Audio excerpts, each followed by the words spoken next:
جس طرح سے فیصل وابڈا صاحب یہ کہہ رہے تھے کہ پی ٹی آئی میں فارورڈ بلاکس بن رہے ہیں اور یہ جو تمام سیاسی قیادت ہے باہر جو موجود ہے وہ چاہتی ہے خان صاحب اندر ہی رہیں، آپ بھی یہی سمجھتے ہیں؟ کیونکہ علی امین گنڈا پر بھی کافی شکوک و شبہات ہم نے پچھلے کچھ عرصے میں دیکھے، کچھ اور رہنما بھی ہیں جن کے بارے میں ایسا خیال کیا جاتا ہے کہ شاید وہ سنسیئر نہیں ہے پارٹی جب کوئی جماعت کسی مشکل میں ہوتی ہے اور خاص طور پہ اس طرح کی مشکل میں جیسا کہ پاکستان تحریک انصاف ہے، تو اس میں جو سب سے بڑی کمزوری وارد ہوتی ہے وہ یہ ہوتی ہے کہ سبھی لوگ ایک دوسرے پہ شک کرنے لگتے ہیں اور ان کے شکوک و شبہات اتنے بڑھتے چلے جاتے ہیں کہ وہ عملی طور پر کچھ بھی کر نہیں پاتے۔ ہر ایک شخص دوسرے کو کسی نہ کسی نظر سے دیکھ رہا ہوتا ہے، ہر ایک دوسرے کے لیے مشتبہ ہوتا ہے، ہر ایک دوسرے کے لیے نااہل ہوتا ہے۔ تو یہ ایک نیچرل بات ہے جب پولیٹیکل پارٹی کا لیڈر جو ہے اس کی ایکسس یا اس تک ایکسس لوگوں کی نہ ہو۔ تو اس وقت پاکستان تحریک انصاف اسی ماحول سے گزر رہی ہے۔ دوسری بات یہ ہے کہ پاکستان تحریک انصاف نے اب تک عمران خان کی غیر حاضری میں بھی کافی اتحاد کا اور نظم کا ثبوت دیا۔ اچھا، اب دیکھیے الیکشن جیتے ہیں اور الیکشن میں تمام تر زور لگانے کے باوجود لوگ ٹوٹے نہیں ہیں، کچھ ٹوٹے بھی ہیں لیکن ایسا نہیں ہوا کہ پوری کی پوری پارٹی دوسری طرف جا پڑی۔ یعنی آپ کہہ رہے ہیں فارورڈ بلاکس، تو لہٰذا اس طرح یعنی یہ تیسری بات یہ ہے کہ ایک تو فارورڈ بلاک بنانے کی کوشش ہوتی ہے طاقت کے زور پہ، پھر آپ ایک تاثر بھی کریٹ کرتے ہیں کہ پولیٹیکل پارٹی کے بارے میں بس جی ختم، بس جی کچھ نہیں بچا۔ تو لہٰذا وہ تاثر بھی اس کے مخالفین کو حق ہے، تحریک انصاف کے مخالفین کو، کہ وہ ان کو کریٹ کرے، جیسے پی ٹی آئی کہا کرتی تھی کہ میم میں سے شین نکل آئے گا، شین میں سے نون نکل آئے گا، پتہ نہیں کیا کچھ کہا جاتا تھا۔ تو لہٰذا سب جماعتوں کا حق ہے کہ وہ اس جماعت کے بارے میں یہ بات کریں کہ جناب ان کے اندر اتفاق و اتحاد نہیں ہے۔ تیسری بات یہ ہے کہ یس، پی ٹی آئی کے اندر جو شکوک و شبہات ہیں وہ کچھ بڑھ رہے ہیں، اور بڑھتے ہوئے شکوک و شبہات کا بہترین طریقہ ہے کہ آپ کسی ایک جگہ اکٹھے ہو کے بیٹھیں، کیونکہ جب بڑا لیڈر چلا جاتا ہے تو یا جیل میں ہوتا ہے تو اس کے بعد سارے لیڈر خود کو بڑا سمجھنے لگتے ہیں، کیونکہ کارکن کا کنیکشن لیڈر کے ساتھ ہوتا ہے۔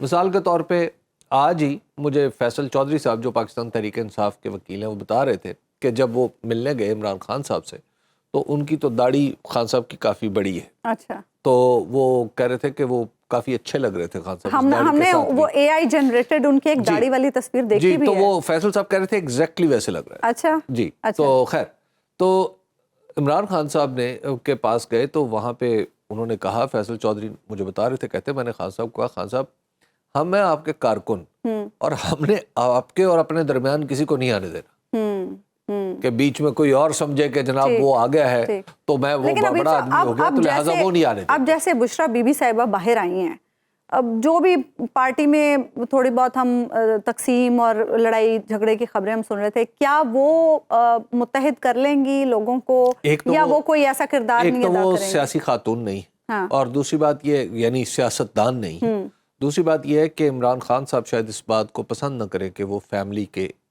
یعنی اپنی بیگم کو وہ اس طرح سیاست میں الجھائیں۔ اور آپ کو یاد ہوگا کہ انہوں نے جب ایک ہماری ہم پیشہ خاتون سے ان کی شادی ہوئی تھی تو پھر وہ جب انہوں نے سیاست میں زیادہ انٹرسٹ لینا شروع کیا تھا تو ایک ناچاقی کا سبب بھی بنا تھا۔ تو شاید یہ معاملہ اس طرح سادہ نہیں ہے، لیکن ابھی تب حالات اور تھے، اب حالات بھی تو اور ہیں نا، خان صاحب اندر ہیں۔ somebody who knows Imran Khan, ان کے لیے یہ کافی مشکل چیز ہوگی کہ وہ اس طرح کا کوئی تاثر دیں۔ اچھا، ہاں اثر و رسوخ ان کی بہنوں کا بھی ہے، ان کا بھی ہے، لیکن آپ دیکھ لیجئے کہ ان کی بہنیں ہوں یا ان کی بیگم صاحبہ ہوں، ان کے اثرات جو ہیں وہ اس طرح یعنی پارٹی کے اوپر وہ کہیں محسوس تو ہوتے ہیں، بہت زیادہ دکھائی نہیں دیتے۔ ٹھیک ہے حبیب صاحب، وابڈا صاحب سے جب ہم بات کر رہے تھے تو انہوں نے کہا یہ جو 60 سے زیادہ کانگریس مین نے خط لکھا ہے جو بائیڈن کو، یہ خط بھی کچھ دوریوں کا باعث بنے گا خان صاحب اور اسٹیبلشمنٹ کے درمیان۔ نہیں، میرا نہیں خیال، اس کی وجہ یہ ہے کہ ماضی میں ایسا نہیں رہا۔ ہمارے جو سابق وزیر اعظم تھے شوکت عزیز صاحب جو جنرل پرویز مشرف کے دور میں تھے، انہوں نے تو اپنی کتاب میں بڑا واضح لفظوں میں لکھا ہے کہ یہ تو خط کی بات ہو رہی ہے نا، تو اس وقت جناب خود امریکی صدر پاکستان آئے تھے۔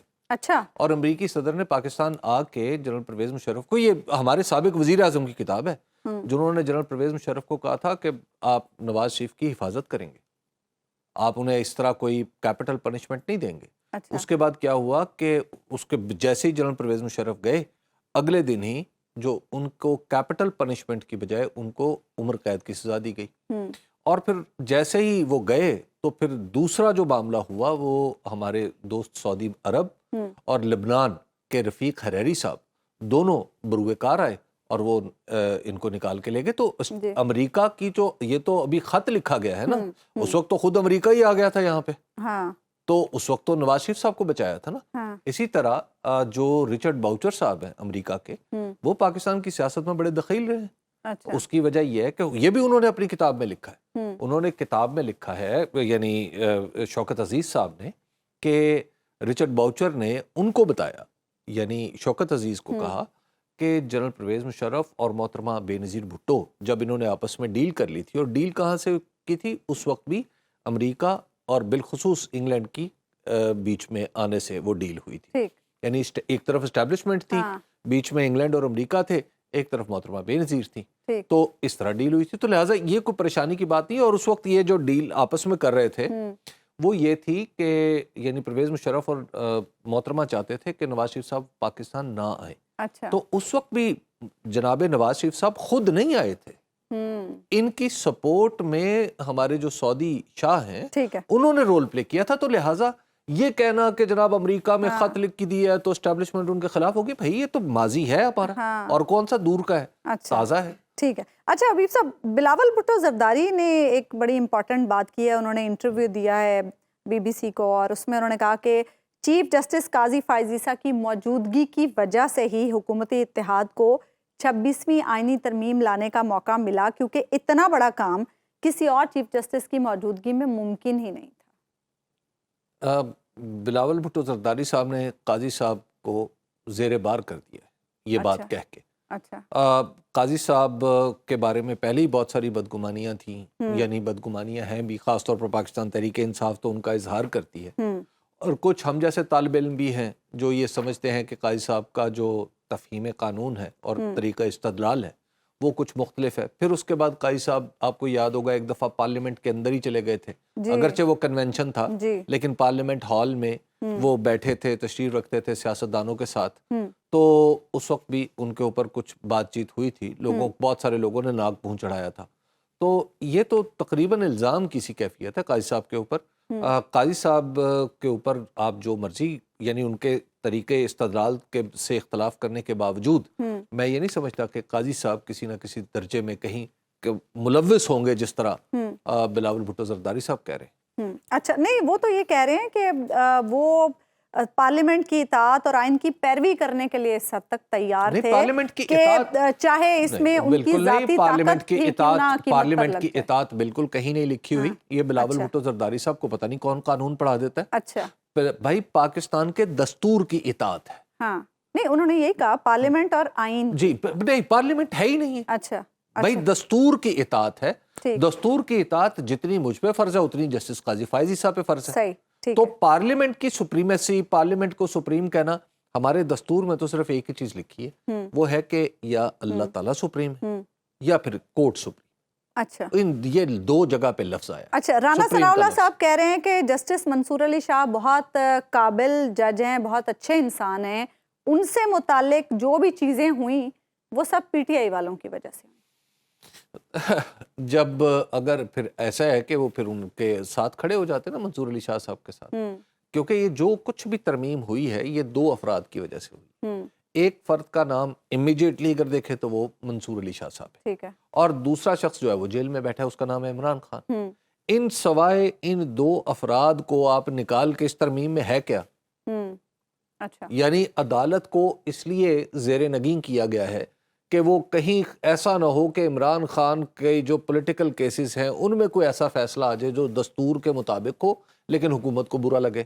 تو اس کے لیے حکومت نے کہا کہ نہیں, ہم بینچ ہی اپنا بنا لیتے ہیں. یہ دنیا کی تاریخ میں پہلا لطیفہ ہے کہ سپریم کورٹ کے اندر بینچ جو ہے وہ کہیں باہر سے بن کے آ رہا ہوگا. یہ دنیا کی تاریخ میں کبھی نہیں ہوا. لیکن بہرحال اب مزہ ہے, ٹھیک ہے, اب ہم نے آئین میں ترمیم کر لی ہے تو بس ٹھیک ہے, اس طرح نہ کریں گے. تو یہ یہ بالکل ایک ایسی بات ہے جو پولیٹیکل ہے. آپ پولیٹیکل نیچر کی بات کرتے ہیں تاکہ ذرا الجھا دیں بات کو, کچھ گرد اڑا دیں, تاکہ جو صاف کپڑے والے ہیں ان کے اوپر بھی اتنی گرد پڑ جائے کہ آپ کی گندگی دکھائی نہ دے.